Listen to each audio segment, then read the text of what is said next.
Good afternoon सबको। आज से हम लोग प्रयोगशाला परिचारक की क्लास शुरू कर रहे हैं।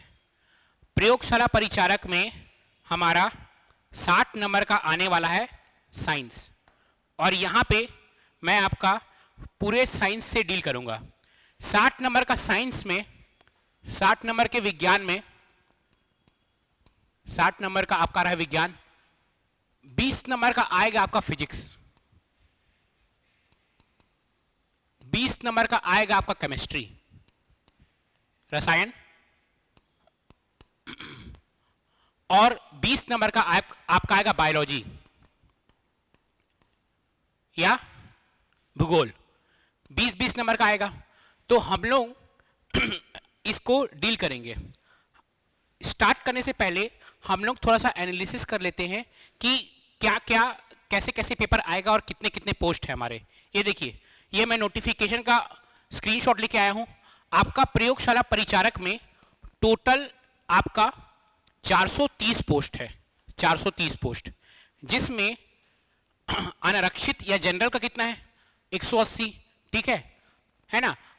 अनुसूचित जाति का कितना है 51, अनुसूचित जनजाति का कितना है 138, और ओबीसी का कितना है 61। अगर आप इसको ऐड करेंगे तो आपका 430 पोस्ट आता है, जो हम लोग का प्रयोगशाला परिचारक का है।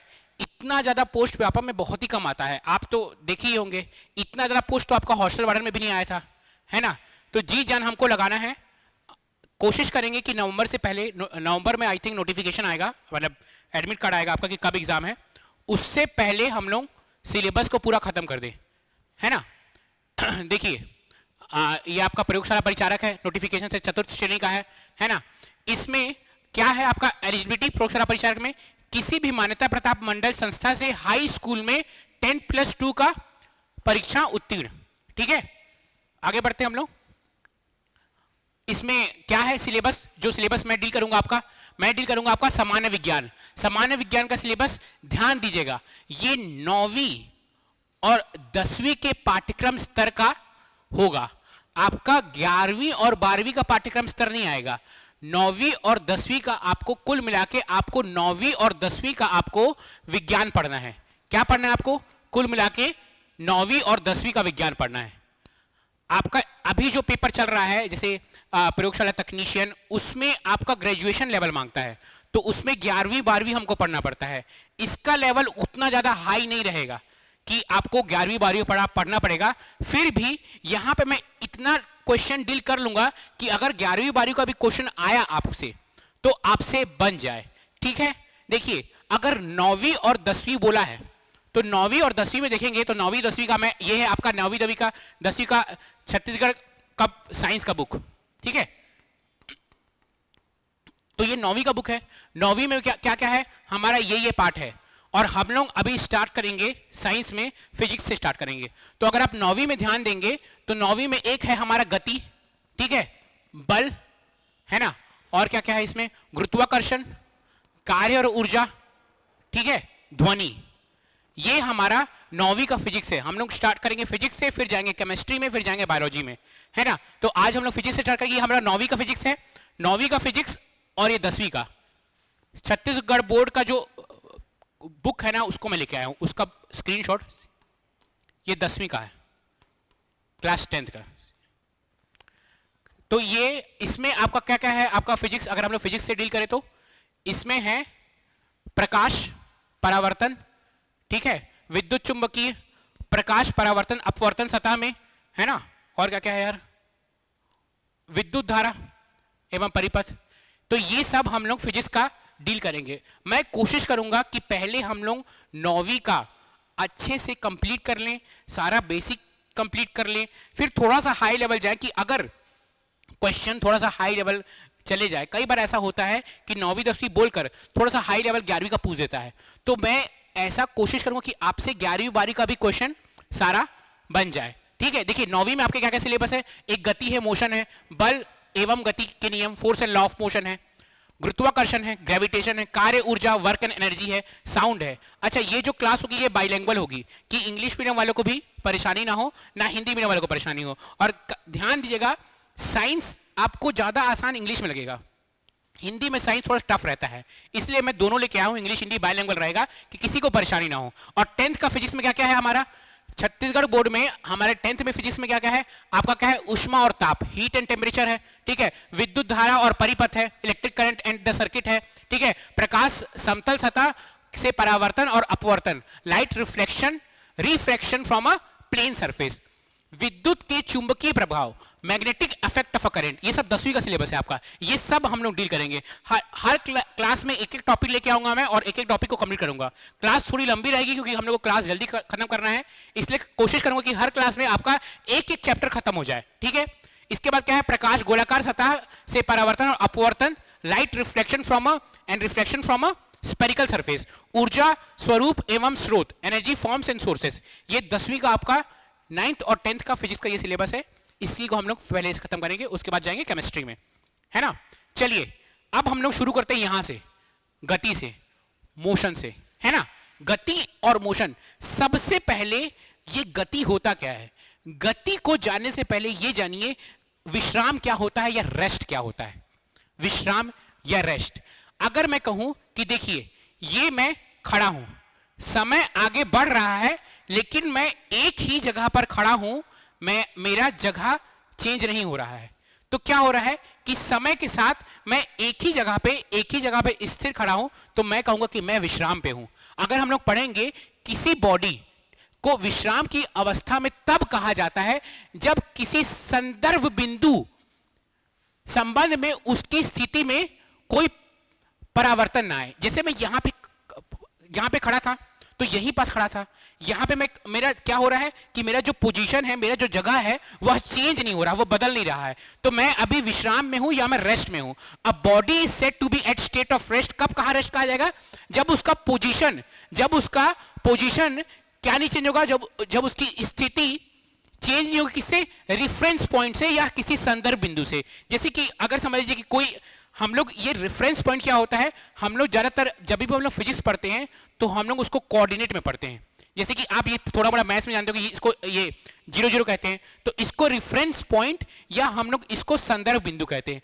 इस संदर्भ बिंदु में अगर मैं यहां पे खड़ा हूं और समय बढ़ते जा रहा है और मेरा जो पोजीशन है वह बदल नहीं रहा है, तो इसको हम लोग कहते हैं रेस्ट या विश्राम।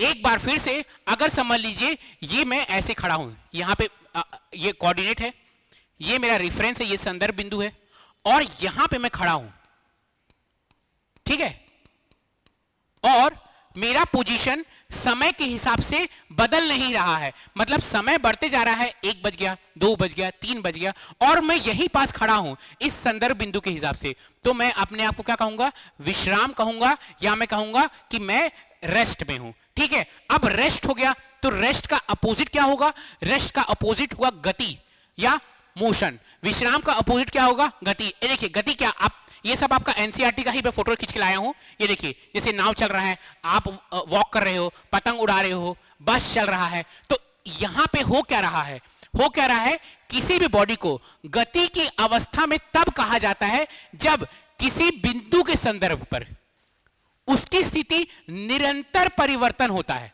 मतलब इस केस में क्या था, रेस्ट के केस में क्या था कि इस बिंदु के रिस्पेक्ट में इसका जो स्थिति थी वो चेंज नहीं हो रही थी, लेकिन अब मैं यहां से चलना शुरू कर दूं, ऐसे करके मैं चल रहा हूं, फिर इधर आ गया, है ना, तो समय के साथ क्या हो रहा है, मेरा जो स्थिति है वह चेंज हो रहा है। जब समय के हिसाब से मेरी स्थिति चेंज होगी, है ना, मेरा पोजीशन चेंज होगा, तो मैं क्या कहूंगा कि मैं मोशन में हूं या मैं किस में हूं, मैं गति में हूं, ठीक है।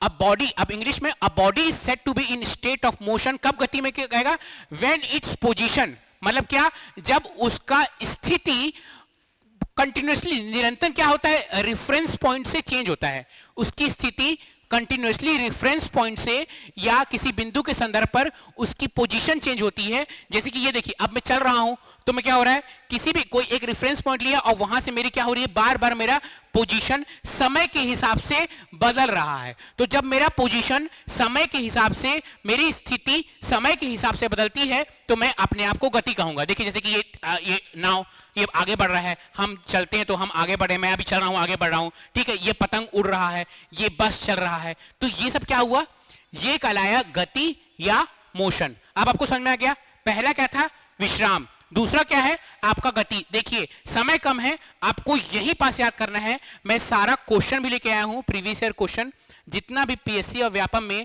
इस टॉपिक से अभी क्वेश्चन आया उसको भी हम लोग सॉल्व करेंगे।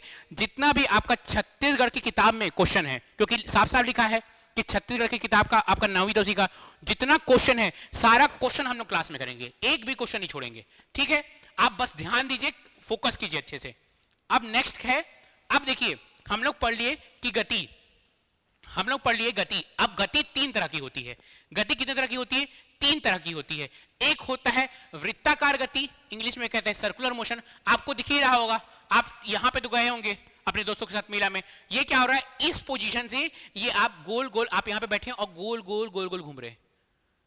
तो क्या हो रहा है, जब आप वृत्ताकार पथ में, जब आप सर्कुलर पथ पर, जब आप गोल गोल वृत्ताकार पथ में घूमते हैं, तो उस गति को हम लोग क्या कहते हैं, वृत्ताकार गति या सर्कुलर मोशन। ये देखिए ये एथलीट है, ये कर रही है, इस बॉल को ऐसे गोल गोल गोल गोल घुमा रही है, तो इस बॉल का पोजीशन समय के हिसाब से बदल रहा है। कैसे बदल रहा है, यह गोल गोल बदल रहा है, वृत्ताकार के तरह बदल रहा है ना, सर्कल की तरह गोल गोल घूम रहा है, तो ये क्या हुआ, सर्कुलर मोशन। क्या मैं बोला कि जब वृत्ताकार में बदलेगा तो ये क्या वृत्ताकार गति या सर्कुलर मोशन कराएगा।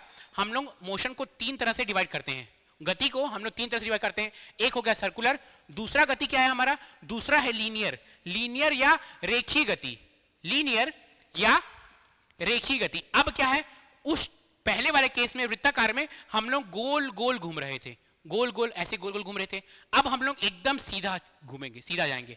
तो जब हम लोग सीधा चलेंगे, जैसे कि देखिए ये कार, ये हम लोग सीधा चल रहे हैं एक रास्ते पे, या ये कार है एकदम सीधे रोड में चल रही है, या ये ट्रेन है एकदम सीधा रोड में चल रही है, तो क्या हो रहा है, ये हो गया रेखीय गति या लीनियर मोशन। क्या होता है, हम लोग स्ट्रेट लाइन में पास में चलते हैं या एक सीधी रेखा में चलते हैं। देखिए मैं एकदम सीधी रेखा में चल रहा हूं अभी, तो ये क्या है, ये मेरा लीनियर मोशन है। पहला क्या हो गया, वृत्ताकार मोशन, ठीक है, या सर्कुलर मोशन। दूसरा क्या हुआ आपका, रेखीय गति या लीनियर मोशन।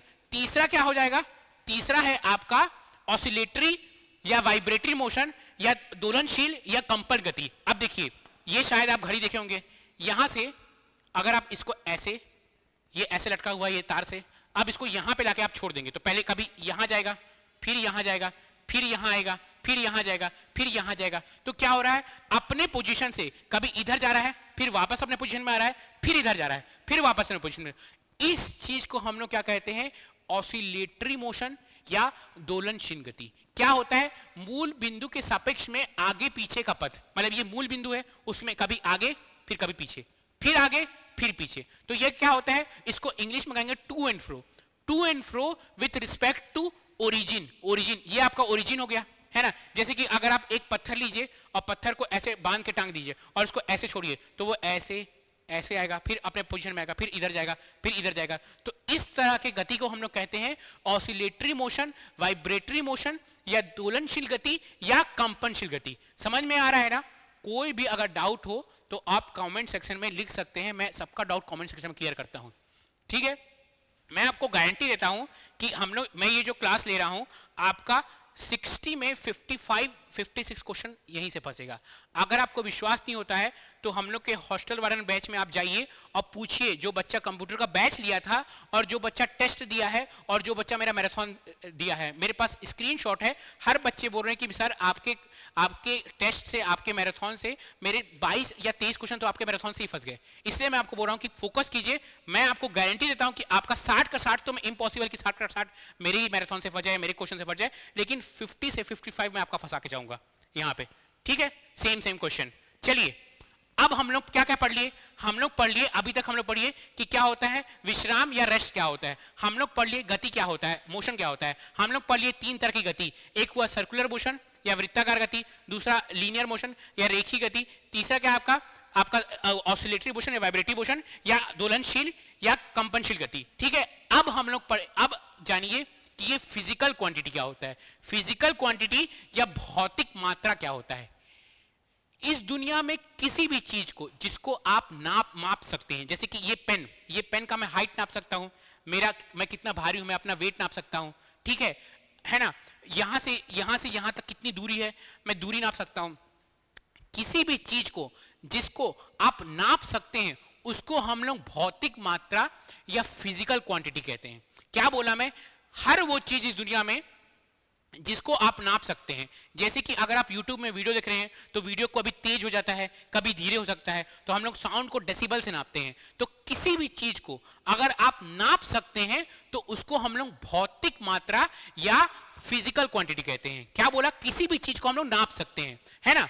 क्या बोला? भौतिक मात्रा किसी भी पदार्थ या प्रणाली का गुण जिसे हम माप सकते हैं उसको हम लोग भौतिक मात्रा या फिजिकल क्वांटिटी कहते हैं, है ना। भौतिक मात्रा की कुछ इकाई होती है, यूनिट होती है। जैसे मैं बोलूंगा कि इसकी लंबाई क्या है, आप बोलेंगे 5 है लंबाई। भाई क्या 5 किलोमीटर, 5 मीटर, 5 सेंटीमीटर, 5 इंच, क्या 5? तो हर फिजिकल क्वांटिटी के साथ एक इकाई जुड़े रहता है, इकाई या यूनिट जुड़े रहता है। ये जो किलोमीटर, मीटर, सेंटीमीटर, इंच है, ये यूनिट होती है। क्या होती है? यूनिट होती है। इसको हिंदी में क्या कहते हैं हम लोग? हिंदी में कहते हैं इकाई। क्या?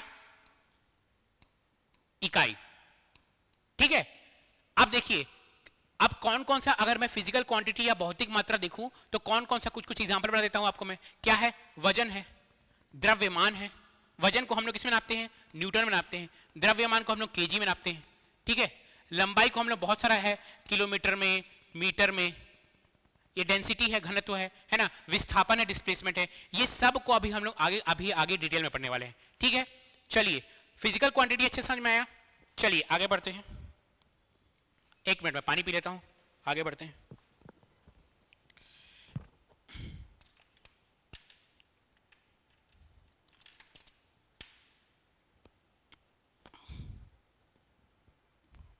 चलिए, अब फिजिकल क्वांटिटी या भौतिक मात्रा को हम लोग दो भाग में बांटते हैं। कितने भाग में? दो भाग में। एक होता है अदिश, एक होता है सदिश। क्या होता है? एक होता है अदिश राशि, फिजिकल जो आपका क्वांटिटी है, जो भौतिक मात्रा है, उसको हम लोग दो भाग में बांटते हैं। एक है अदिश और दूसरा है सदिश, ठीक है। अब अदिश क्या है?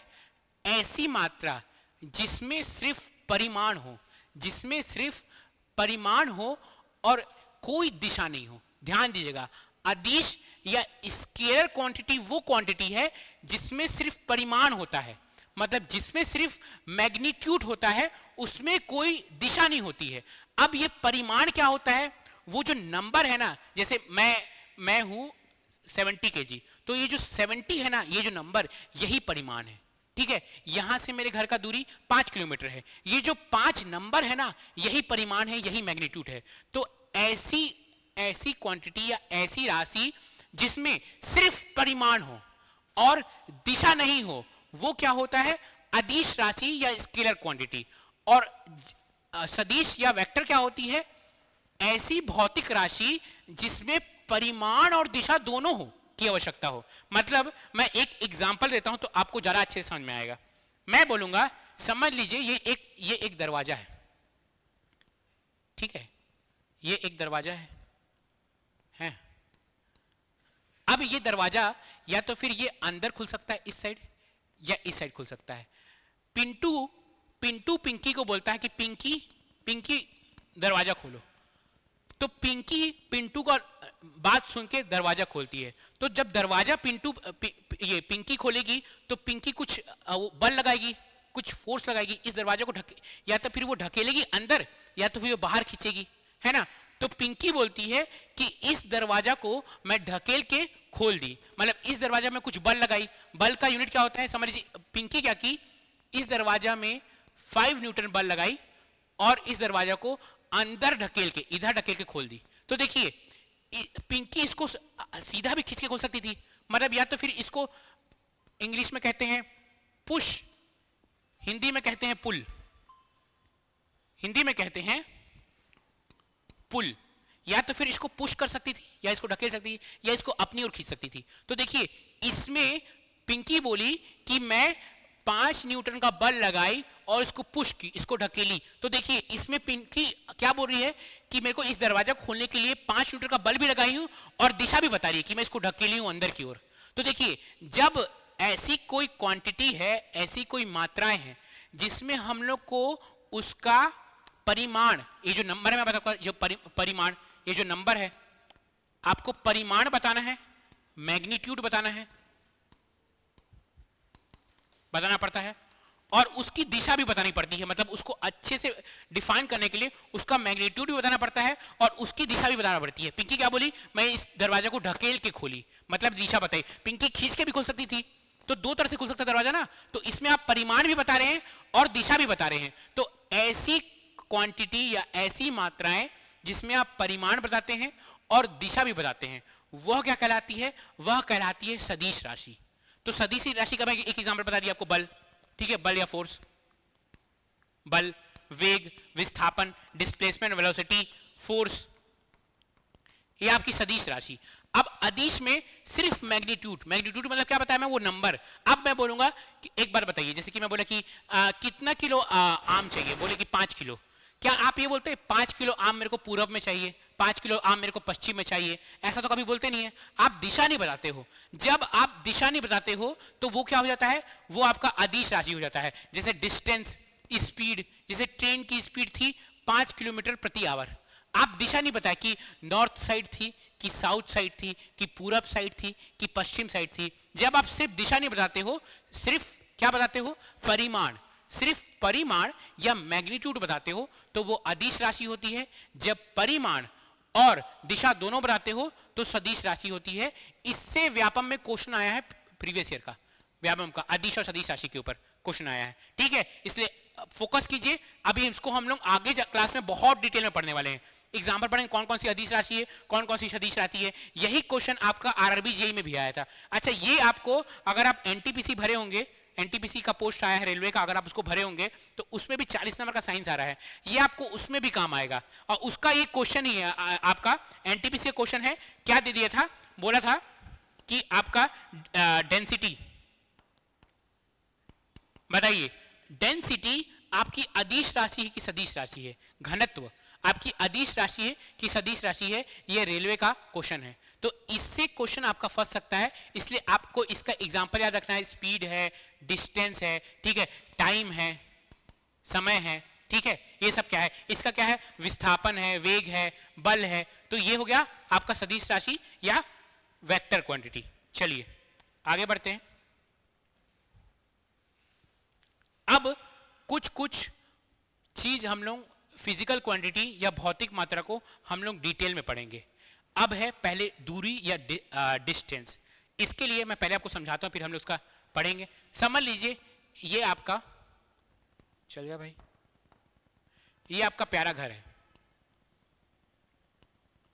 ये आप पिंटू है, ये आपका घर है, ये आपका खिड़की है, और ये है पिंकी का घर। पिंकी आपसे अमीर है, इसलिए 2 मंजिला का घर है पिंकी का, ठीक है। अब पिंटू को पिंकी के घर जाना है, तो पिंटू को पिंकी घर कैसे जा सकता है, पिंटू पिंकी घर या तो फिर ऐसे जा सकता है सीधा, ठीक है, या ऐसे घूम के ऐसे जा सकता है, या ऐसे घूम के ऐसे जा सकता है। तो ये आपका क्या है, स्टार्टिंग पॉइंट। स्टार्टिंग पॉइंट मतलब जहां से आप शुरू कर रहे हैं, है ना, आरंभ पॉइंट। आरंभ पॉइंट ये क्या है, आपका अंतिम पॉइंट, जहां पे आप अंत हो रहे हैं, एंडिंग पॉइंट, ठीक है। तो दूरी को अगर हम लोग डिफाइन करें, अगर दूरी का डेफिनेशन लिखे, तो स्टार्टिंग पॉइंट, आरंभ पॉइंट और अंतिम पॉइंट के बीच में कोई भी अगर आप रास्ता कवर कर रहे हैं, चाहे आप ऐसे जा रहे हैं, चाहे आप ऐसे जा रहे हैं, चाहे आप ऐसे जा रहे हैं, इन सबको दूरी कहा जाएगा। किसी भी स्टार्टिंग और एंडिंग पॉइंट के बीच की लंबाई, कोई भी लंबाई हो, चाहे आप यहां से ऐसा लाइन बना दें, इसको भी दूरी कहा जाएगा। चाहे आप ऐसा कोई भी लाइन बना दिए, ये भी दूरी कहलाएगा। तो शुरुआत और अंतिम पॉइंट, पिंटू का घर शुरुआत था और वो पिंकी घर गया, उसका अंतिम पॉइंट था। तो पिंटू और पिंकी के घर में कोई भी आपका जो रास्ता है, जिस रास्ते से पिंटू गया, वो आप क्या कहेंगे, उसको दूरी कहेंगे। जैसे आप अपने घर से अपने कोई परिजनों के घर जाते हैं, तो जो आप रास्ता, जो आप लंबाई कवर कर रहे हैं, वही होती है दूरी। कई बार बोलते हैं यहाँ से रेलवे स्टेशन कितना दूर है, 5 किलोमीटर, तो क्या है वो दूरी, वही दूरी है। समझ में आया आपको, दूरी। अगर आप इसका एक बार हिंदी पढ़ लेते हैं, क्या लिखा हुआ है हिंदी क्या है, किसी वस्तु द्वारा अपनी प्रारंभिक स्थिति, वही प्रारंभिक पिंटू का घर, और अंतिम स्थिति पिंकी के घर तक यात्रा के दौरान तय किया गया वास्तविक पाथ या लंबाई, दूरी। प्रारंभिक स्थिति और अंतिम स्थिति। प्रारंभिक स्थिति क्या था, पिंटू का घर। प्रारंभिक स्थिति क्या था, पिंटू का घर। और अंतिम स्थिति क्या था, पिंकी घर। कोई भी रास्ता पिंकी घर जाने के लिए करता है, कोई भी रास्ता कवर करता है, तो वो रास्ता क्या होगा, वही कहलाएगा दूरी। यही चीज लिखा हुआ है। और देखिए, जब मैं दूरी बताया तो मैं आपको दिशा की जानकारी नहीं दिया। तो दूरी क्या है, दूरी एक अदिश या स्केलर क्वांटिटी है। ठीक है, इसमें दिशा की बात नहीं कर रहे हैं हम लोग, सिर्फ क्या पढ़ रहे हैं हम लोग मैग्नीट्यूड या परिमाण की बात कर रहे हैं कि पिंटू का घर पिंकी से 5 किलोमीटर दूर है, 10 किलोमीटर दूर है, 15 किलोमीटर दूर है। तो ये क्या है, हम लोग सिर्फ परिमाण की बात कर रहे हैं, हम लोग कोई भी दिशा की बात नहीं कर रहे हैं। तो ये जो दूरी है, ये अदिश या स्केलर क्वांटिटी है। ठीक है, अब यही चीज इंग्लिश में लिखा हूं कि distance is a scalar quantity which requires only magnitude. सिर्फ मैग्नीट्यूड चाहिए रहता है, हम लोग को दिशा चाहिए नहीं रहती है। डिस्टेंस क्या है, अगर इंग्लिश में लिखेंगे तो एक्चुअल पाथ और length travel by object during its journey from initial position, जो पिंटू का घर था initial position, to final position, जो पिंकी का घर था, वो क्या हो गया आपका दूरी। आपको लग रहा है कि यार ये दूरी तो इतना आसान है, क्यों पढ़ा रहे दूरी, ये तो बच्चा जानता है। लेकिन जब विस्थापन आप पढ़ोगे, दूरी जैसा ही होता है विस्थापन। विस्थापन में कुछ डिफरेंस रहता है, कुछ अलग रहता है, तो तब आपको समझ में कि दूरी पढ़ना क्यों जरूरी है। अभी हम लोग नेक्स्ट विस्थापन ही पढ़ेंगे, अभी हम लोग दूरी समझ गए। ठीक है, अब देखते हैं विस्थापन क्या होता है। विस्थापन पढ़ने से पहले मैं आपको समझाना चाहता हूं, यही बस इसी एग्जांपल लेते हैं। देखिए, यही हमारा ये पिंटू घर है ना, ये पिंकी घर है। पिंटू को पिंकी घर जाना है, और ये क्या है आपका, ये जो है ये आपका प्रारंभिक स्थिति है, ये आपका स्टार्टिंग पॉइंट है, या प्रारंभिक स्थिति है, ये प्रारंभिक स्थिति स्टार्टिंग पॉइंट, यहां से पिंटू निकल रहा है। और अंतिम स्थिति पिंकी घर जा रहा है, ये अंतिम स्थिति है। क्या है ये, अंतिम स्थिति। तो प्रारंभिक स्थिति स्टार्टिंग पॉइंट और अंतिम पॉइंट के बीच में सबसे छोटी दूरी, ध्यान दीजिएगा, प्रारंभिक पॉइंट, स्टार्टिंग पॉइंट, प्रारंभिक स्थिति और अंतिम स्थिति, अंतिम पॉइंट, फाइनल पॉइंट के बीच में सबसे छोटी दूरी। विस्थापन भी एक तरह की दूरी ही है, इस बात को ध्यान दीजिएगा। जो विस्थापन है वह एक प्रकार की दूरी ही है, लेकिन प्रारंभिक और अंतिम के बीच की सबसे छोटी जो दूरी होगी वो विस्थापन कहलाएगी। अब देखिए, अगर मेरे को प्रारंभिक और अंतिम के बीच में सबसे छोटी दूरी, तो मैं एकदम सीधा लाइन बनाऊंगा। ठीक है, क्या करूंगा, एकदम जो सीधा लाइन आएगा ये सबसे छोटी होगी। मतलब समझ लीजिए, अगर ये 5 किलोमीटर है, ये 5 किलोमीटर है, तो ये देखिए इसमें गोल गोल घूम के गया, तो ये हो सकता है 7 किलोमीटर होगा। ठीक है, ये हो सकता है 6 किलोमीटर होगा, ये हो सकता है 10 किलोमीटर होगा। क्यों, क्योंकि इसमें देखिए कितना दूर घूम के जाएगा। तो मैं आपको यह समझाना चाहता हूं कि विस्थापन भी दूरी ही है। जो विस्थापन को इंग्लिश में कहते हैं डिस्प्लेसमेंट, डिस्प्लेसमेंट एक डिस्टेंस ही है, लेकिन सबसे छोटा डिस्टेंस। विस्थापन दूरी ही है, लेकिन सबसे छोटी दूरी। और सबसे छोटी दूरी क्या है, जब हम लोग एक सीधी रेखा खींचेंगे। देखिए, ये सबसे छोटी दूरी होगी। अब आपको लग रहा है कि सीधी रेखा एक सबसे छोटी क्यों होगी, देख लीजिए। अगर आप, ये पॉइंट ए है प्रारंभिक पॉइंट, और ये पॉइंट बी है ना, इसके लिए अगर आप सबसे छोटी दूरी करेंगे, तो आप स्केल से जब आप एक स्ट्रेट लाइन खींचेंगे, ये स्ट्रेट लाइन, यही सबसे छोटी दूरी दिखेगी। और दुनिया का कोई भी लाइन खींचिए इसके बीच में, ये इससे छोटी, समझ लीजिए ये 5 किलोमीटर है, तो ये जरूर 7 या 8 किलोमीटर हो गई। तो एक स्ट्रेट लाइन। तो मैं विस्थापन क्या बोल रहा हूं, प्रारंभिक और अंतिम पॉइंट के बीच में, प्रारंभिक स्थिति और अंतिम स्थिति के बीच में सबसे छोटी दूरी जो हुई वो हुई विस्थापन। ठीक है, इंग्लिश में बता देता हूं, डिस्प्लेसमेंट क्या है, इनिशियल पॉइंट और फाइनल पॉइंट के बीच में जो शॉर्टेस्ट पाथ है, सबसे शॉर्टेस्ट पाथ क्या स्ट्रेट लाइन होगी, वो होती है displacement. Displacement is also distance. विस्थापन एक तरह का दूरी ही है, लेकिन सबसे छोटी दूरी, ठीक है। चलिए अब इसका हिंदी पढ़ लेते हैं। अच्छा एक चीज और बताना भूल गया मैं इसको, जब मैं बताया कि विस्थापन दूरी है, तो देखिए इसमें जब मैं बता रहा हूं, अगर मैं बोलूंगा अब पिंटू और पिंकी के बीच में विस्थापन क्या है, तो मैं बोलूंगा पिंटू और पिंकी के बीच में 5 किलोमीटर विस्थापन है इस साइड, मतलब ये क्या हुआ आपका ईस्ट साइड। तो देखिए इसमें मेरे को क्या बताना पड़ गया, विस्थापन में मेरे को दिशा बताना पड़ गया, ठीक है, पूर्व साइड दिशा बताना पड़ गया कि पिंटू और पिंकी के बीच में जो विस्थापन है, घर के बीच में जो विस्थापन है, जो डिस्प्लेसमेंट है, वो क्या है 5 किलोमीटर ईस्ट के साइड। मेरे को इसमें दिशा बताना पड़ गया। तो जो आपका विस्थापन है वह एक वेक्टर क्वांटिटी है, वह एक सदिश क्वांटिटी है। जो आपका विस्थापन है, जो आपका विस्थापन है वह क्या है, एक वेक्टर क्वांटिटी है या वह एक सदिश क्वांटिटी है। विस्थापन, अब पढ़ते इसका हिंदी, विस्थापन या डिस्प्लेसमेंट। विस्थापन, विस्थापन एक सदिश राशि है जिसका स्पष्टीकरण के लिए परिमाण और दिशा दोनों की जरूरत पड़ती है। मैं आपको बताया पिंटू को पिंकी के घर का बीच में क्या है विस्थापन 5 किलोमीटर पूर्व की तरफ। दिशा बता रहा हूं मैं आपको, जब मैं आपको दिशा बताना पड़ गया तो मैं कह दिया कि हाँ वह एक सदिश राशि है, ठीक है ना। अब अगर हम लोग एक डिफरेंस पढ़ें, अगर मैं इन लोगों के बीच में डिफरेंस निकालूं, अंतर निकालूं, तो देखिए ये दिख रहा होगा, शायद दिख रहा है ना, हाँ दिख रहा है। ये है दूरी और विस्थापन। तो दूरी क्या होती है, किसी वस्तु द्वारा तय किए जाने वाली वास्तविक पथ, कोई भी वास्तविक पथ, मतलब ये पिंटू का घर, ये पिंकी घर। अब पिंटू यहां से घूम के जाए, यहां से घूम के जाए, यहां से घूम के जाए, वो हो जाएगा दूरी, ठीक है। यह एक दूरी क्या होती है, पहले विस्थापन देख लेते हैं। किसी वस्तु के प्रारंभिक बिंदु और अंतिम बिंदु के बीच में सबसे छोटी लंबाई, प्रारंभिक बिंदु पिंटू घर, अंतिम बिंदु पिंकी घर, तो सबसे छोटी लंबाई के लिए मेरे को एक सीधी लाइन खींचनी पड़ेगी। ये जो हो जाएगी, ये हो जाएगी विस्थापन। अब देखिए मैं सीधी लाइन, मेरे को दिशा बताना पड़ेगा कि तुम सीधा रास्ता जाओ, नाक की सीधाई में जाओ, पिंकी का घर दिखेगा, ठीक है। जब मैं दिशा बता दिया और वो जब दिशा बताना पड़ गया तो मैं कह दिया कि हाँ भाई ये एक सदिश राशि है, यह एक वेक्टर क्वांटिटी है। क्या है, यह एक वेक्टर क्वांटिटी है। और यह दूरी क्या है, एक अदिश राशि है, यह एक स्केलर क्वांटिटी है, ठीक है। यह सकारात्मक, यह नेगेटिव नहीं हो सकती। क्या ये कभी भी नेगेटिव नहीं हो सकती? क्यों नहीं नेगेटिव हो सकती? नेगेटिव क्यों नहीं हो सकती? कि अभी आप सुने कि रेलवे किलोमीटर भाई -5 किलोमीटर दूर है, ऐसा तो कभी होता नहीं है। 5-10 किलोमीटर दूर रेलवे स्टेशन है, आपके दोस्त का घर 8 किलोमीटर दूर है, लेकिन ये नेगेटिव हो सकती। क्यों?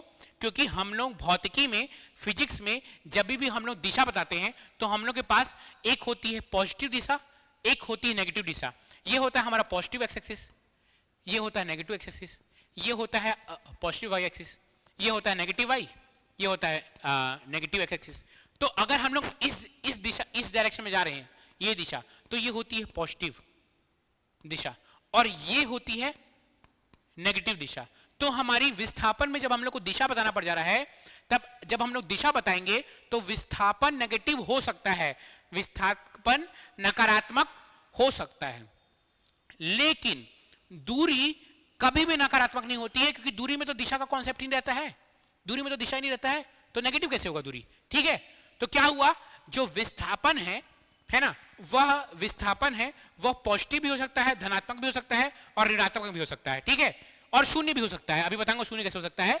और ये क्या होगा, ये सिर्फ धनात्मक होगा, ये सिर्फ पॉजिटिव होगा, ये कभी भी नेगेटिव नहीं हो सकता है, ये सिर्फ और सिर्फ पॉजिटिव होगा, ये जीरो भी हो सकता है, ठीक है। अब क्या होता है, कभी भी दूरी और विस्थापन एक हो सकती है, दूरी और विस्थापन एक हो सकती है, ये भी आपको समझो कैसे, है ना। दूरी विस्थापन से बड़ी हो सकती है, लेकिन दूरी कभी भी विस्थापन से छोटी नहीं हो सकती है। सब आपको समझाता हूं एक एग्जांपल से। देखिए ये है फिर से हमारे प्यारे पिंटू का घर। पिंटू बेचारा गरीब आदमी है, घर भी बेचारे का छोटा है, ठीक है, पिंटू जी का घर। ये है हमारी पिंकी का घर, पिंकी घर 3 मंजिला घर में रहती है पिंकी। पिंकी और पिंटू, अगर पिंटू अपने घर से निकल के पिंकी घर गया और एकदम सीधा रास्ता किया, सीधा रास्ता, एकदम सीधा रास्ता, सीधा रास्ता तय किया, तब यही सीधा रास्ता, यही दूरी कहलाएगी और यही विस्थापन कहलाएगी। क्योंकि मैं आपको विस्थापन को जब डेफिनेशन बताया था विस्थापन का, तो मतलब विस्थापन एक तरह का दूरी ही है, सबसे छोटी दूरी। तो देखिए ये सबसे छोटी दूरी है, तो यही विस्थापन है, यही डिस्प्लेसमेंट है। विस्थापन को इंग्लिश में डिस्प्लेसमेंट कहते हैं और यही दूरी, यही डिस्टेंस है। तो मैं ये कह सकता हूं कि कुछ कुछ केस में जब पिंटू एक सीधा रास्ता, सबसे छोटा रास्ता वो चूज किया, सबसे छोटा रास्ता में चला, तो वो displacement is equal to distance हो गया। ठीक है, अब क्या हुआ कि पिंटू इस रास्ते में नहीं गया, अब दूसरे, ये केस 1 था, पहला केस 1 समझ लीजिए ये है 5 किलोमीटर। अब क्या किया, फिर से पिंटू अपने घर में था, अब उसको फिर से पिंकी घर में जाने का मन किया, तो वो ऐसे गया। इस केस में जो हम लोग का डिस्टेंस है वो ये है, समझ लीजिए ये है 7 किलोमीटर। इस केस में हमारी जो दूरी है वह 7 किलोमीटर है और विस्थापन हमारी फिर से 5 ही होगी, विस्थापन कभी चेंज नहीं होगी। तो मैं ये कह सकता हूं कि जो आपका दूरी है वह बड़ा हो सकता है, लेकिन दूरी कभी भी विस्थापन से छोटा नहीं हो सकता है। दूरी विस्थापन के बराबर हो सकता है, दूरी विस्थापन से बड़ा हो सकता है, लेकिन दूरी विस्थापन से कभी भी छोटा नहीं हो सकता है। समझ में आया आपको?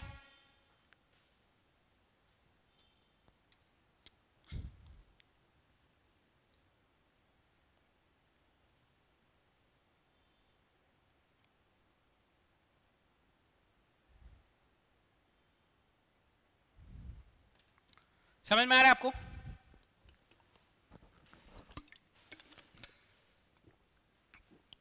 चलिए इंग्लिश वाले देख लीजिएगा। ये इंग्लिश है, डिस्टेंस और डिस्प्लेसमेंट के बीच में डिफरेंस। ठीक है, चलिए आगे बढ़ते हैं। अब आपको मैं थोड़ा सा और क्लियर करना चाहता हूं। समझ लीजिए एक एग्जांपल लेते हैं हम लोग, ये सब आपका सीजी का जो साइंस का बुक है ना उसी का एग्जांपल है। देखिए आप शुरू किए यहां से पिंटू शुरू किया, ठीक है, पिंटू शुरू किया यहां से, है ना, वह चला एकदम सीधे रास्ते में चला, ऐसे ये किलोमीटर में दिया हुआ ना, वह चला चला चला चला एकदम सीधा रास्ता चला और 40 में आके रुक गया। ये हुआ केस 1, पहला केस। तो केस 1 में कितना होगा विस्थापन, कितना होगा आपका दूरी? तो केस 1 में पिंटू एकदम सीधी रास्ता चल रहा है, तो 0 से स्टार्ट किया और 40 किलोमीटर चला, ये किलोमीटर में है। तो इस केस में पिंटू की दूरी और विस्थापन सेम होगी, कितनी होगी? 40 किलोमीटर। मतलब पिंटू की दूरी, डिस्टेंस, और displacement is equal to displacement, विस्थापन, सेम होगी 40 किलोमीटर। ठीक है, ये केस 1 है। अब दूसरा केस देखते हैं, केस 2 देखते हैं। केस 2 है, दूसरा केस में देखते हैं हम लोग। देखिए पिंटू यहीं से फिर शुरू हुआ, 0 से शुरू किया, फिर चला, वो एकदम सीधा रास्ता चलेगा पिंटू, ये बी में आके रुक गया, 40 में बी में आके रुक गया। फिर थोड़ा देर बाद पिंटू आया और आके सी में रुक गया।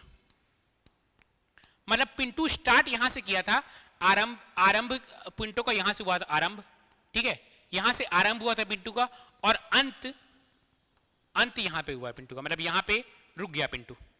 मतलब ये स्टार्टिंग पॉइंट है पिंटू का आपका 0, ठीक है, और एंडिंग पॉइंट पिंटू का ये है।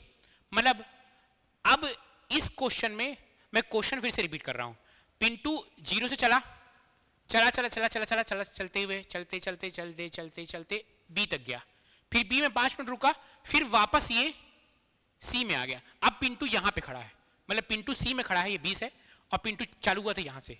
तब मैं पूछूं इस केस में आपका दूरी कितना है, इस केस में आपका विस्थापन कितना है, इस केस में आपका दूरी कितना है और आपका विस्थापन कितना है।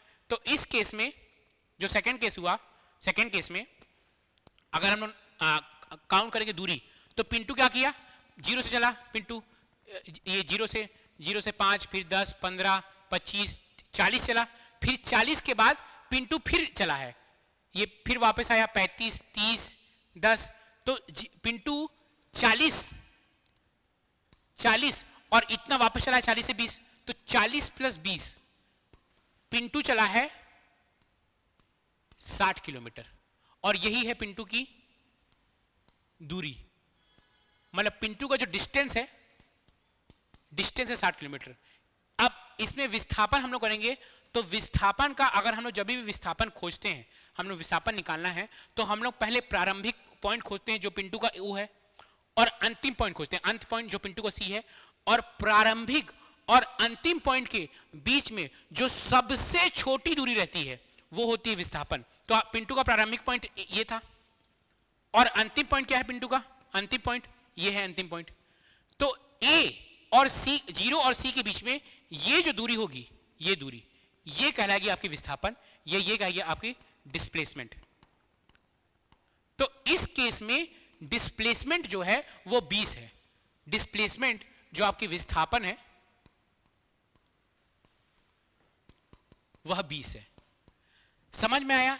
एक बार और समझाता हूं, अगर आपको कोई भी चीज का विस्थापन निकाल रहा है, अगर ये आदमी यहां पे ये हुआ, फिर ये घुमा गोल गोल रानी, ठंडा ठंडा पानी पूरा घूम खुर के यहां पे आ गया, ठीक है, और आपको बोला विस्थापन बताओ, तो हमको ये कुछ नहीं देखना है, हम लोग को स्टार्टिंग पॉइंट देखना है।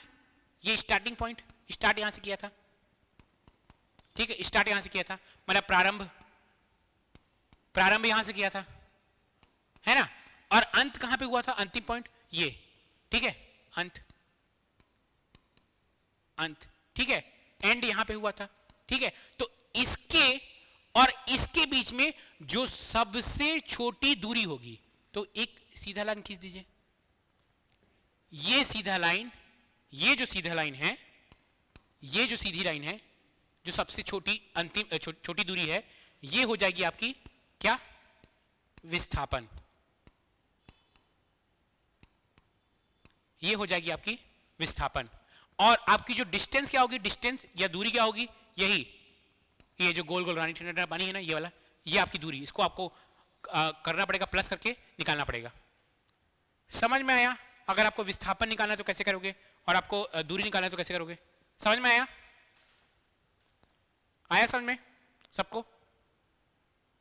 चलिए आगे बढ़ते हैं। अब हम लोग पढ़ लिए, गति पढ़ लिए हैं। अब एक होता है एक समान गति। अब ये एक समान गति क्या होता है? एक समान गति को पढ़ने से पहले ये देखिए, इसको मैं आपको यहां पे दिखाता हूं। समझ लीजिए ये 0 पॉइंट है ना, ये दिख नहीं रहा होगा आपको, ये 0 मीटर है, ये 2 सेकंड है, ठीक है, ये A पॉइंट है, ये 4 मीटर है, फिर ये B पॉइंट है, ये 8 मीटर है, फिर 2 सेकंड है, फिर ये C पॉइंट है, ये 12 मीटर है, और फिर ये 2 सेकंड है। ये आप क्या किए, आप यहां से चलना शुरू किए, ठीक है, यहां से चलना शुरू किए आप, ये चलना शुरू किया आप, ठीक है, यहां से आप चलना शुरू किए। आप क्या किए, शुरू के 4 मीटर आप चले, और शुरू के 4 मीटर चलने में आप 2 सेकंड लिए। कितना लिए? 2 सेकंड लिए। फिर A से B कितना है, 8 - 4, फिर 4 मीटर है, फिर 4 मीटर आप चले, कितना मीटर चले, 4 मीटर, फिर 2 सेकंड लिए, ठीक है, फिर 12 से 4 8 कितना होगा, फिर 4 मीटर होगा, फिर 4 मीटर चले, फिर 2 सेकंड लिए। तो क्या कर रहे हैं आप, हर 4 मीटर चलने में आप 2 सेकंड ले रहे हैं। हर बार जब आप 4 मीटर चलते हैं तो 2 सेकंड लेते हैं, फिर 4 मीटर चलते हैं तो 2 सेकंड लेते हैं, फिर 4 मीटर चलते हैं तो 2 सेकंड लेते हैं। वही होता है एक समान गति या यूनिफॉर्म मोशन। क्या होता है, यह वह गति होती है जिसमें बॉडी समान समय अंतराल में समान दूरी तय करता है। समझे? क्या होगा कि 2 सेकंड समान समय अंतराल में समान दूरी तय कर रहा है, 4 मीटर 4 मीटर 4 मीटर, क्या कर रहा है ये? समान समय अंतराल में, क्या है समान समय अंतराल? हर 2 मीटर में क्या कर रहा है? वह हर 2 सेकंड में 4 मीटर ट्रैवल कर रहा है। इंग्लिश में बोलेगा तो वह इक्वल डिस्टेंस हर बार 4 मीटर तय कर रहा है, equal interval of time. Her 2 second में वह 4 मीटर चल रहा है। पहले 2 सेकंड में 4 मीटर, दूसरे 2 सेकंड में 4 मीटर, तीसरे 2 सेकंड में 4 मीटर। तो वो क्या हुआ? यूनिफॉर्म मोशन या एक समान गति। अब आप खुद सोचिए इसका जस्ट अपोजिट क्या होगा? Non uniform motion. Non uniform motion या असमान गति। इसका भी एग्जांपल देख लेते हैं। इसका एग्जांपल क्या है? इसका एग्जांपल है ये देखिए, ये देखिए यहां पे 0 थे, ये समझ लीजिए A है, ये समझ लीजिए B है, ये समझ लीजिए C है। ठीक है, ये 2 सेकंड, 2 सेकंड आप 2 मीटर चले, फिर दूसरे 2 सेकंड में आप 8 मीटर चले, फिर दूसरे 2 सेकंड में आप 10 मीटर चले।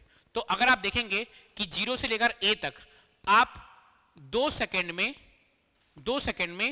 2 मीटर चले, 2 मीटर। अब 2 से 8 है ना, तो ये होगा 6 मीटर हुआ। 6 मीटर चले आप अगले 2 सेकंड में, फिर क्या हुआ? 8 से 10 मतलब फिर 2 मीटर आप चले, 2 मीटर चले 2 सेकंड में।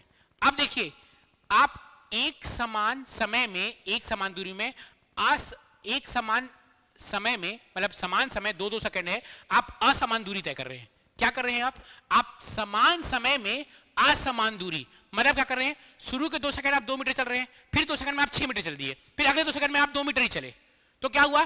पहले में अगर थे आप समान समय में समान दूरी तय करे थे, पहले 2 सेकंड में 4 मीटर, दूसरे 2 सेकंड में भी 4 मीटर, तीसरे 2 सेकंड में भी 4 मीटर। इसमें क्या है? पहले 2 सेकंड में 2 मीटर, फिर 6 मीटर, फिर 2 मीटर, फिर 8 मीटर, कुछ भी जो चल रहा है। तो वो क्या होगा? असमान गति या नॉन यूनिफॉर्म मोशन। एकदम समझ में आ रहा है? क्रिस्टल क्लियर समझ में आ रहा है? किसी को भी कोई डाउट है तो बताइए, किसी को भी किसी भी तरह का डाउट है तो बताइए। चलिए आगे अब हम लोग पढ़ेंगे गति या चाल, मतलब स्पीड। स्पीड क्या होता है? यह तो आप अगर आप मैथ्स वाले होंगे या आप नहीं भी होंगे तो आपको एप्टीट्यूड में पढ़ना पड़ता होगा। Speed is equal to distance upon time, दूरी अपॉन समय। तो वही होती है स्पीड। क्या होती है स्पीड? ये है पिंटू का घर, ये है उसका स्कूल। तब एक एग्जांपल लेते हैं, समझ लीजिए ये है पिंटू, ठीक है, पिंटू, ये है चिंटू, ये है पिंटू, ठीक है। ये पिंटू है, ये चिंटू है, और दोनों के घर और स्कूल के बीच की दूरी है 8 किलोमीटर। पिंटू घर से लेकर स्कूल जाने में 2 घंटा लेता है, और पिंटू लिया 2 घंटा और चिंटू लिया 4 घंटा। 4 घंटा मतलब देखिए घर से स्कूल की दूरी है 8 किलोमीटर। पिंटू घर से स्कूल जाने में लेता है 2 घंटा, चिंटू लेता है 4 घंटा। चिंटू, तो अगर मैं पूछूं कौन तेज है, तो आप आंख बंद कर बोलेंगे भाई पिंटू तेज है, क्योंकि 8 किलोमीटर को वो 2 घंटा में ही तय कर ले रहा है, और चिंटू क्या कर रहा है? 8 किलोमीटर को 4 घंटा ले रहा है। तो कैसे आप डिसाइड किए? क्या किए आप निकाले गति, स्पीड निकाले, चाल निकाले। तो स्पीड क्या होता है? अगर मैं अगले पेज में लिखूं, जो स्पीड होती है या गति या चाल होती है, वो क्या होती है? Speed is equal to distance. Distance या दूरी, दूरी सही जाने वाला दूरी नहीं है, दूरी है, दूरी अपॉन समय, समय टाइम। तो अगर हम लोग पिंटू और चिंटू का देखें, तो पिंटू और चिंटू के स्कूल के बीच का क्या था? 8 किलोमीटर था, 8 किलोमीटर था दूरी, और पिंटू लेता था 2 घंटा। तो स्पीड क्या हो जाएगा आपका? गति की क्या हो जाएगी? Speed equal to distance upon time. तो क्या होगा? 4 किलोमीटर पर आवर। अब चिंटू कितना लेता था? चिंटू भैया, चिंटू लेते थे 8 किलोमीटर की दूरी थी, समय लेता था 4 घंटा। तो चिंटू की स्पीड गति हो जाएगी 4 किलोमीटर पर आवर। तो ये कह सकते हैं कि चिंटू धीरे है, पिंटू तेज है, पिंटू की गति तेज है। यही होती स्पीड, कि आप एक दूरी कितना जल्दी तय कर रहे हैं, किसी भी दूरी को आप कितना जल्दी तय कर रहे हैं, वही होती है आपकी स्पीड। किसी भी दूरी को कितनी जल्दी समय में आप तय करते हैं, वह होती है आपकी स्पीड। क्या होता है फॉर्मूला? गति इज इक्वल टू दूरी बटे समय, है ना। चलिए इसका एक बार हिंदी पढ़ लेते हैं। यह बस है कि आप कितनी तेज यात्रा कर रहे हैं, यह होती है दूरी, कितनी तेज यात्रा कर रहे हैं, है ना। It is rate of distance covered per unit time. एक इकाई समय में तय की गई दूरी होती है क्या? गति या स्पीड, ठीक है। यह एक स्केलर या अदिश राशि है। मैं इतना देर से आपको दूरी पढ़ाऊं, क्या मैं आपको कभी भी दिशा की बात बताया? दिशा रहती ही नहीं है दूरी में। अगर दिशा आ जाएगी तो वेग हो जाएगा, वेलोसिटी हो जाएगी वो। अगर इसमें दिशा आएगा, हम लोग आगे बढ़ेंगे तो वो वेग हो जाएगा। यह एक स्केलर क्वांटिटी, मतलब इसमें हम लोग सिर्फ मैग्नीट्यूड या परिमाण की बात करें। देखिए यहां पे भी हम लोग सिर्फ परिमाण की बात किए थे, 2 4, तो हम लोग सिर्फ परिमाण की बात किए थे। किसकी बात किए थे? परिमाण या मैग्नीट्यूड की बात किए थे हम लोग, है ना। हम लोग डायरेक्शन की बात किए नहीं थे, दिशा की बात किए नहीं थे। तो गति एक अदिश या क्या है? स्केलर क्वांटिटी है। इसका यूनिट क्या है? यूनिट कैसे निकालेंगे? देखिए यहां पे क्या था इसका वो फॉर्मूला, डिस्टेंस। हम लोग डिस्टेंस को लिखते हैं किलोमीटर में या मीटर में, है ना, या किलोमीटर में लिखेंगे या मीटर में लिखेंगे। और हम लोग हमेशा समय को या आवर में लिखेंगे या सेकंड में लिखेंगे। तो वही चीज, इसका जो यूनिट रहता है, जो इसका इकाई रहता है, या तो फिर किलोमीटर पर आवर रहेगा। जैसे ट्रेन की जब भी आपको स्पीड देगी तो वो जैसे आप अगर ट्रेन का क्वेश्चन सॉल्व किए होंगे मैथ्स में, तो वो हमेशा किलोमीटर पर आवर देगा। और अगर आपको साइकिल की स्पीड देगा तो हमेशा मीटर पर सेकंड में देगा, ठीक है। तो इसकी ऐसा यूनिट या इकाई होती है किलोमीटर पर आवर या मीटर पर सेकंड, किलोमीटर पर घंटा या मीटर पर सेकंड। ये होती है आपकी गति। अब हम लोग पढ़े थे यूनिफॉर्म मोशन। यूनिफॉर्म मोशन में हम लोग क्या पढ़े थे? अभी अगर आप जाएंगे एक समान गति में क्या पढ़े थे? एक समान गति का जो हम लोग का एग्जाम्पल था, उसमें देखिए हम लोग गति निकालते हैं, नाम ही एक समान गति। तो उसमें जो गति रहेगी वो हमें सेम रहेगी। कैसे? ये 4 मीटर कर रहा था 2 सेकंड में, 4 दूरी अपॉन समय 2 सेकंड, तो 2 मीटर पर सेकंड। इसमें भी 4 मीटर कवर कर रहा था 2 सेकंड में, 4 अपॉन 2, 2 मीटर पर सेकंड इसमें इसकी गति आ जाएगी।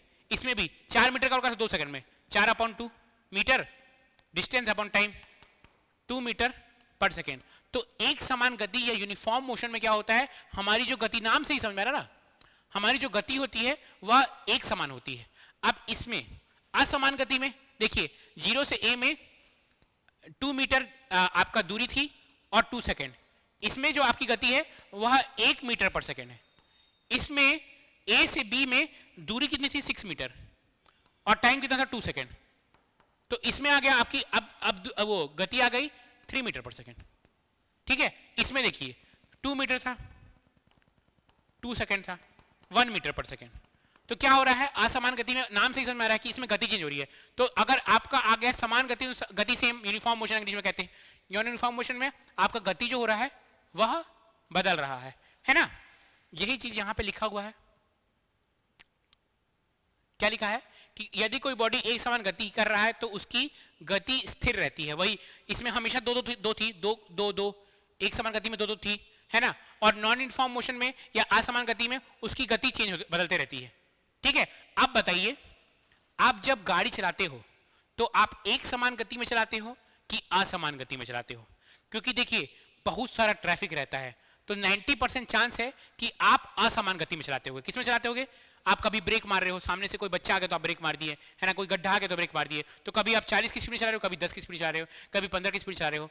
तब क्या हुआ? एक प्रश्न उठा कि आप गए अपने घर से रेलवे स्टेशन, तो आपका, मैं बोला कि गति क्या होगा? तो भाई आपका घर से रेलवे स्टेशन में तो कई बार ट्रैफिक आ गया, आप ट्रैफिक सिग्नल में रुक गए, है ना, तो आपका गति तो अलग अलग हुआ। तो मैं गति बताऊंगा कैसे? इस केस में औसत गति का कॉन्सेप्ट आता है। औसत गति, जब भी असमान मोशन होता है, असमान गति होती है, तो आपका क्या कॉन्सेप्ट आता है?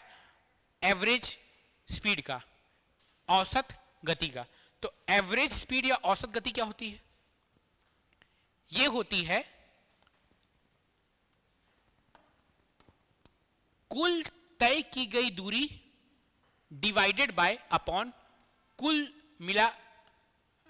लिया गया समय, total distance travelled upon total time. क्या होता है एवरेज स्पीड या औसत गति, कुल तय की गई दूरी total distance upon total time, कुल लिया गया समय, ये एवरेज स्पीड। एवरेज स्पीड, अब देखिए, अब आप क्या किए, घर से स्टेशन गए, आप घर से, आपका ये घर है, आप गए स्टेशन, क्या गए आप स्टेशन गए घर से, ठीक है। जब आप घर से स्टेशन गए तो आप गाड़ी चला के गए। देखिए मेरा जो डायग्राम है बहुत खराब है, तभी मैं कोशिश कर रहा हूं कि आप गाड़ी चला के जा रहे हैं, ठीक है। पहले आप ए तक, और ये है बी, ए तक आप चलाए गाड़ी 4 किलोमीटर पर आवर में, और आप लिए टाइम 1 आवर, समय 1 घंटा लिए। और ए से बी में आप चलाए हैं 6 किलोमीटर पर आवर की गति से, स्पीड से, और इसमें लिए फिर भी आप लिए 1 आवर। क्या बोला, आप ये 0 से ए तक आप 4 किलोमीटर पर आवर की स्पीड में चलाए और आपको 0 से ए तक पहुंचने में 1 घंटा लगा, और ए से बी का आप 6 किलोमीटर प्रति आवर की स्पीड चलाए और आपको लगा फिर से 1 ही घंटा लगा लगभग। तो मैं बोला कि भैया आपको घर से लेकर, कितना मस्त बाइक दिख रहा है, मैं इसमें बाइक का नाम लिख देता हूं क्योंकि मेरे पास है ये, ठीक है। आपके पास ये बाइक है, आप ऐसे चलाते हुए जा रहे हैं, ठीक है, स्टेशन, ठीक है। तो अगर मैं अब, क्योंकि इसमें गति तो बता नहीं सकता कि आपकी गति अलग है, कभी 4 है कभी 6 है, ठीक है। तो अब इसमें मैं निकालूंगा औसत गति। औसत गति का क्या फॉर्मूला था, एवरेज स्पीड का,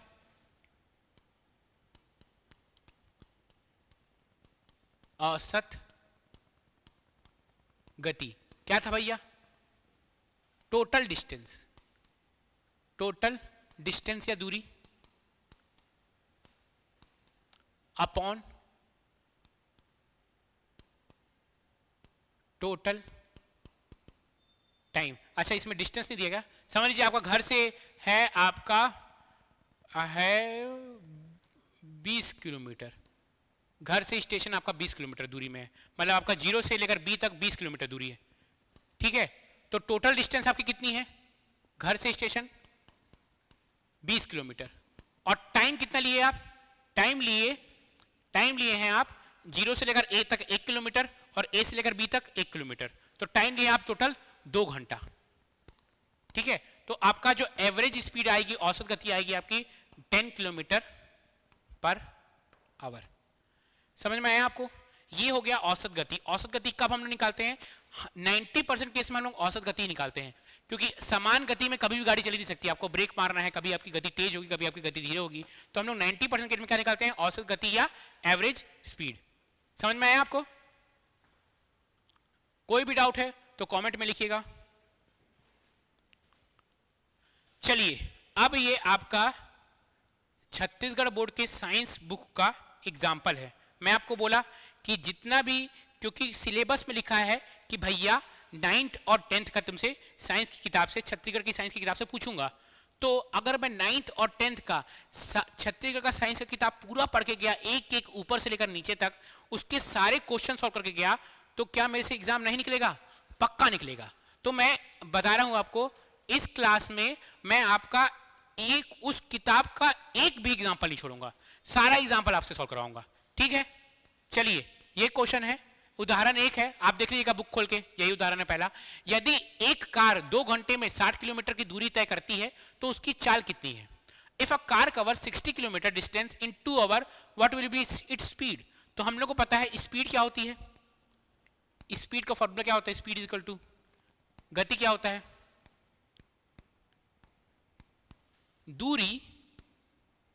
दूरी सही जाए ना, दूरी अपॉन समय। तो भैया दूरी कितना दिया गया है, दूरी दिया गया है 60 किलोमीटर और समय दिया है 2 घंटा, 2 आवर। तो 60/2 कितना होता है भैया? 30 किलोमीटर पर आवर। आपका ये उत्तर आ गया 30 किलोमीटर पर आवर। ये आपका एग्जाम्पल 1 है किसका? छत्तीसगढ़ ये बोर्ड में जो साइंस की किताब आता है, 9वीं की किताब आता है ना, उसका एग्जाम्पल 1 है ये, है ना। सारा क्वेश्चन सॉल्व करेंगे हम लोग। मैं आरआरबी जे का भी क्वेश्चन लेके आया हूँ, मैं इसका सीजीपीएससी के जितने भी प्रीवियस ईयर क्वेश्चन एग्जाम हुए हैं उसके भी क्वेश्चन लेके आया हूँ, आप टेंशन मत लो, सब करेंगे, सब करके जाएंगे। ये देखिए, ये एग्जाम्पल 2 है अगेन, ठीक है। क्या बोलना चाह रहा है भैया? ये एक वस्तु ए से बी 20 मीटर की दूरी तय करती है 10 सेकंड।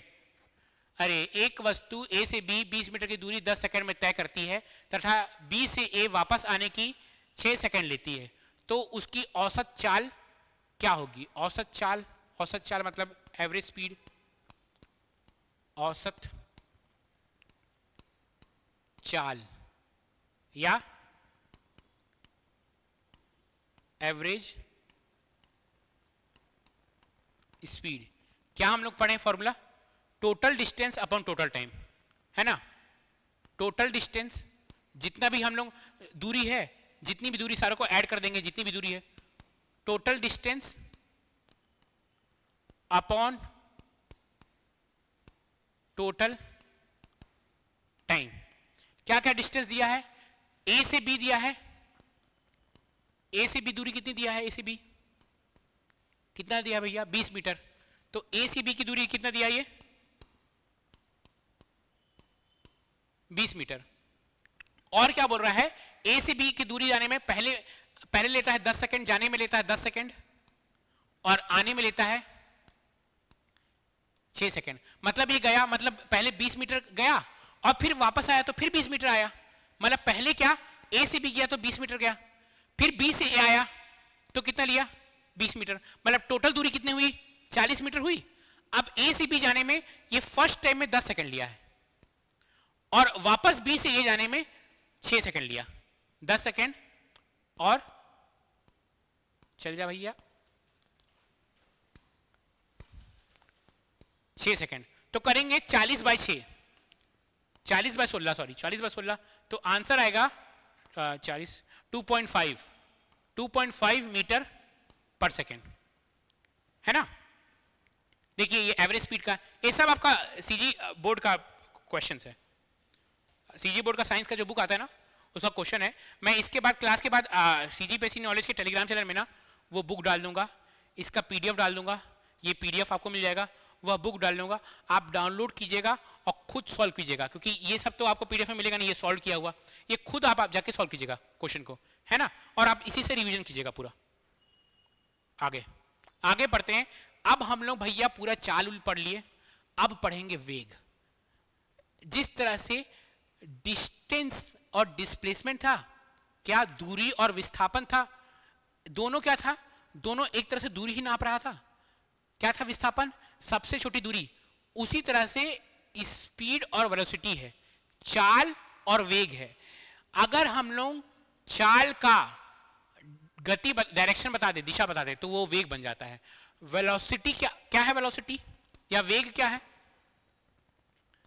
वेग क्या है? Velocity is speed with direction. वेग क्या है? दिशा के साथ जो गति है, जो चाल के साथ, अगर उस चाल का मैं दिशा बता देता, जैसे कि ये इसका, अगर समझ लीजिए ये बोल दिया कि मैं ये 2.5 मीटर पर सेकेंड ईस्ट है, तो यहां पे दिशा बता देता मैं। अब अगर मैं इसमें दिशा बता दिया रहता तो ये वेग हो जाता। मतलब आपका चाल में अगर मैं दिशा जोड़ दूं तो वो हो जाता है वो वेग, ठीक है। तो आप बताइए, चाल में बस दिशा जोड़ने हैं ना, तो हम लोग पता है कि स्पीड का या चाल का जो हम लोग का यूनिट होता है, या वो मीटर पर सेकेंड होता है या किलोमीटर पर आवर होता है। हम लोग इस स्पीड को वेलोसिटी बनाने के लिए इस चाल को हम लोग को वेग बनाने के लिए बस दिशा ही तो जोड़ना है। तो इसका भी यूनिट वही होगा सेम, क्योंकि दिशा बता देना है कि भैया ईस्ट चल जा, 5 किलोमीटर प्रति आवर से ईस्ट चल जा, 10 किलोमीटर प्रति आवर से वेस्ट चल जा। तो क्या होगा? इसका यूनिट चेंज नहीं होगा। तो वेग का भी यूनिट होता है मीटर पर सेकेंड या किलोमीटर पर आवर। अब देखिए, हम लोग को पता था स्पीड या चाल इज इक्वल टू क्या होता है, डिस्टेंस, डिस्टेंस अपॉन टाइम, दूरी बाय समय। तब और इसमें देखिए ये भी एक अदिश है, ये भी एक अदिश है, ये भी अदिश है, ये भी अदिश है, इनमें तीनों अदिश है, ठीक है। लेकिन जो वेलोसिटी में क्या बोला, वेलोसिटी में आपको क्या बताना पड़ेगा, दिशा, तो वो सदिश हो जाएगा। वेलोसिटी, वेलोसिटी या वेग, इसमें आपको क्या बताना पड़ेगा, दिशा, तो ये हो जाएगा सदिश, सदिश या वेक्टर क्वांटिटी हो जाएगा। तो देखिए इसमें क्या था, दिशा, दूरी, दूरी को, दूरी का वेक्टर क्वांटिटी या आपका सदिश टाइप का क्या चीज है, वो हो जाता है डिस्प्लेसमेंट या विस्थापन, विस्थापन,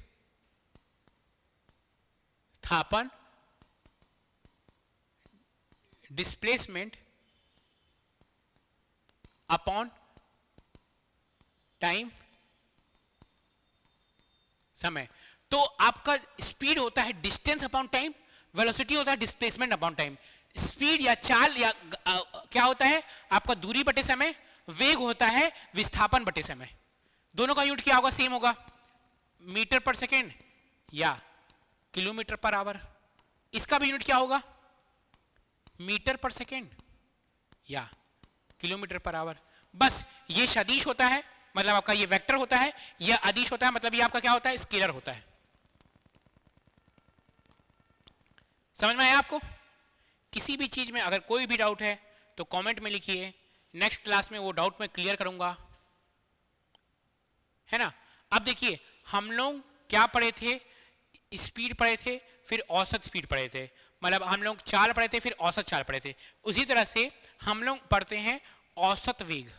औसत वेग होता है कुल विस्थापन अपॉन कुल समय, कुल डिस्प्लेसमेंट अपॉन कुल टाइम, ये होता है आपका एवरेज वेलोसिटी।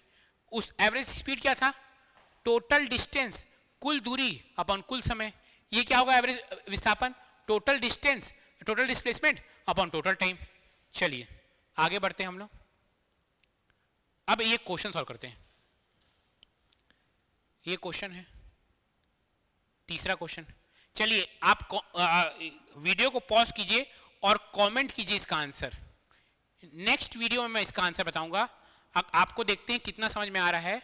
इसका आंसर आप कमेंट कीजिए। नेक्स्ट वीडियो में, नेक्स्ट क्लास में मैं ऑनलाइन आऊंगा आपका 2 बजे के आसपास, 2 बजे, हाँ 2 बजे मैं ऑनलाइन आऊंगा। 2 से वही 4 तक या 3:30 तक क्लास चलेगी। तो कल भी मैं 2 बजे ऑनलाइन आऊंगा। अभी क्लास खत्म नहीं हो रही है, मैं आपको बता रहा हूँ। और 2 बजे मैं आपको इसका सॉल्यूशन बताऊंगा। आप कमेंट में, और जो भी बच्चा इसका सॉल्यूशन किया रहेगा उसका नाम लूंगा क्लास में कि सही किया था। चलिए आगे बढ़ते हैं। अभी तो बहुत सारा बचा हुआ है, हमारा समय बचा है ना हमारे पास, हाँ समय बचा हुआ है। चलिए अब हम लोग पढ़ेंगे ग्राफ। जो हम लोग ये मोशन पढ़े ना, मोशन का ग्राफ पढ़ेंगे। क्या पढ़ेंगे, मोशन का ग्राफ।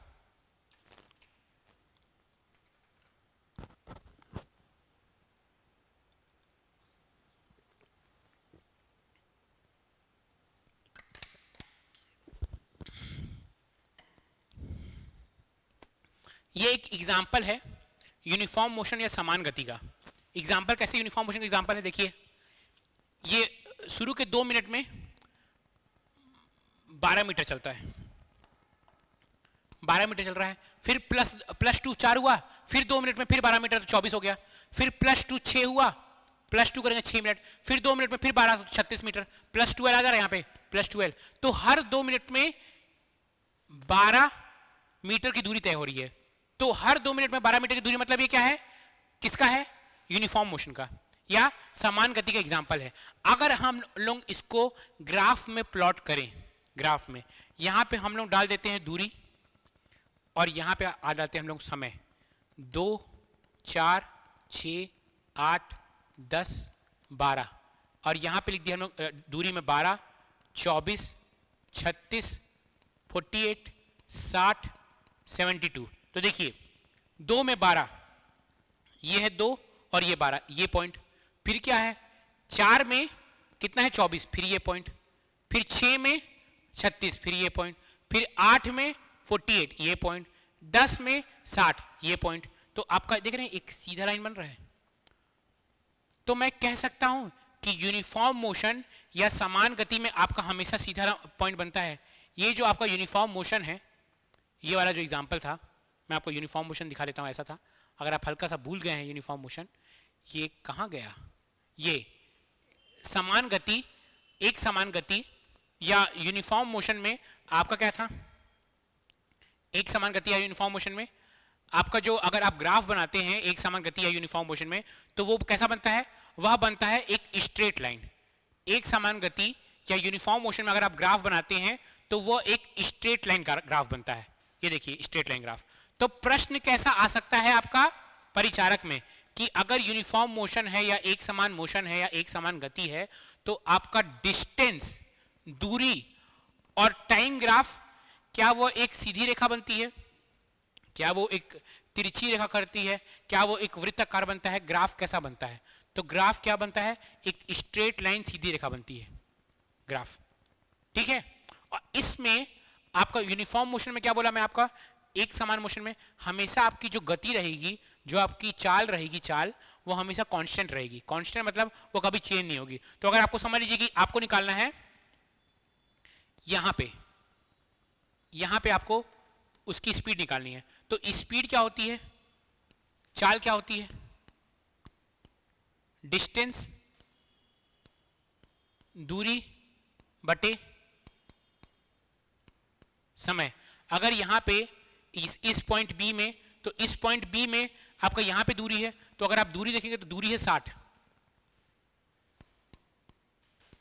और समय कितना है, समय है 10 मीटर। तो 60/10 क्या होगा, 6 मीटर पर सेकेंड। अब ये पॉइंट बी, अब पॉइंट ए में निकालने की कोशिश करते हैं। मैं बता रहा समान मोशन में गति सेम होगी, करते हैं। देखिए पॉइंट ए में कितना है, डिस्टेंस कितना है, दूरी कितनी, 36 और आपका ये कितना है, समय 6, फिर 6 मीटर पर सेकेंड। दिख रहा है आपको। तो इससे प्रश्न कैसा बन सकता है हमको लिए, हमारे लिए वो इंपॉर्टेंट है कि एक समान मोशन में, एक समान गति में जो हम लोग का डिस्टेंस और टाइम ग्राफ जो रहता है, जो आपका दूरी और समय ग्राफ रहता है, वह स्ट्रेट लाइन रहता है। और उसका स्लोप, ये जो हम लोग निकाली ये स्लोप है, उसका स्लोप हमेशा क्या बताता है, उसका स्लोप हमेशा चाल बताता है, या उसका स्लोप हमेशा स्पीड बताता है। और हमको पता है कि स्पीड कांस्टेंट रहेगा, तो इसका जो स्लोप है ये स्लोप होता है। अगर आप मैथ्स के स्टूडेंट हो तो आपको अच्छे से पता होगा कि इसको कहते हैं स्लोप। तो उसका जो स्लोप होता है वह कांस्टेंट होता है। आप 12th तक मैथ्स पढ़े होगे तभी आप एग्जाम दे पा रहे हो, क्योंकि मैथ्स वाले हैं तो आपको स्लोप पता होना चाहिए क्या होता है स्लोप। चलिए अब एक और कॉन्सेप्ट आता है ये कि अलग अलग चाल वाली एक समान मोशन। मतलब क्या हुआ कि एक ये यूनिफॉर्म मोशन है, एक समान मोशन है, ये वाला, ये सृष्टि वाला नाम इसका, सृष्टि, ये सृष्टि का यूनिफॉर्म मोशन है, और ये दृष्टि का यूनिफॉर्म मोशन है। अगर आप देखेंगे तो इसका स्लोप कम है, इसका स्लोप ज्यादा है। तो इसमें बस आपको एक चीज याद रखना है कि जिसका स्लोप ज्यादा उसका स्पीड ज्यादा।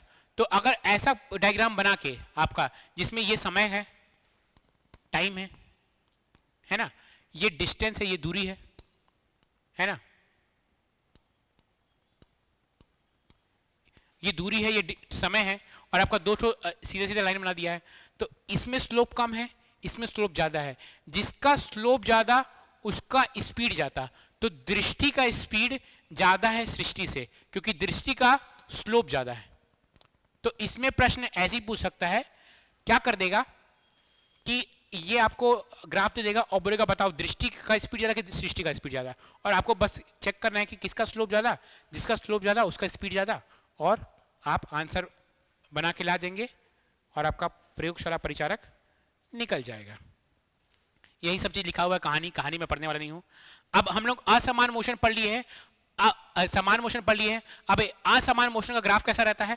असमान मोशन ग्राफ ऐसा रहता है, ये देखिए, ये लीनियर नहीं रहता है, कैसे भी तिरकिन मिरकिन कर्व रहता है। ठीक है, क्या रहता है? कर्व रहता है। तो बस इससे इतना याद रखिए कि असमान मोशन में जो आपका दूरी और समय का ग्राफ है वो कर्व रहता है, लीनियर नहीं रहता है वो असमान मोशन में।